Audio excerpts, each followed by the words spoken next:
তো friends, integration second class. এইখানটায় বলা আছে, দেখো, integration 2/1 plus cos 2x dx, second number integration 2/1 minus cos 2x between difference plus or minus. বলতে sir এটা তো ইজি সাম, আপনি কেন এটা করাচ্ছেন? দেখো, সাম ইজি আর টাফ এই দুটো জায়গায় কনফিউজড হয়ে যায় কখন, যখন ফর্মুলেশনের তোমার কোনো বেস থাকে না।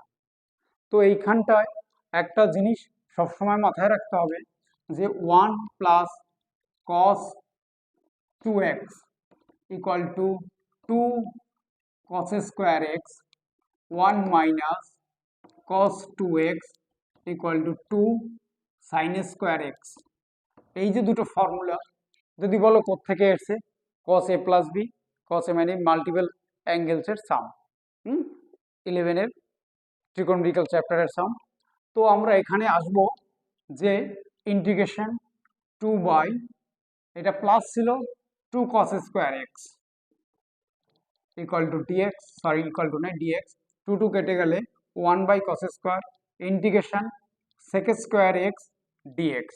তাহলে sec square integration tan x plus c। এইবার আমার ইন্টিগ্রেশন কিন্তু সলভ করা হয়ে গেল। এবার কেউ কেউ প্রশ্ন করে, স্যার এটা তাহলে এই ফর্মটা কোথা থেকে এলো?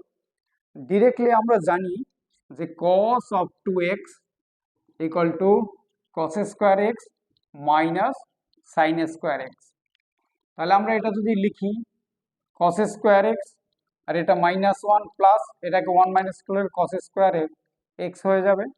তাহলে আমরা লিখতে পারি 2 cos স্কোয়ার এক্স মাইনাস 1, এই মাইনাস 1টা জাস্ট এ পাশে নিয়ে আসো, cos of 2x plus 1 equal to 2 cos square x. Similarly আমরা এই ফর্মটাও পেতে পারি। ওকে ফ্রেন্ডস, এই ফরম্যাটগুলো একটু ভালো করে জেনে রাখো, আবার দেখাচ্ছি। এবং এই ফরম্যাটগুলো যদি তুমি জানতে পারো তা ডিরেক্ট তুমি অ্যাপ্লিকেশন করতে পারবে। Okay friends.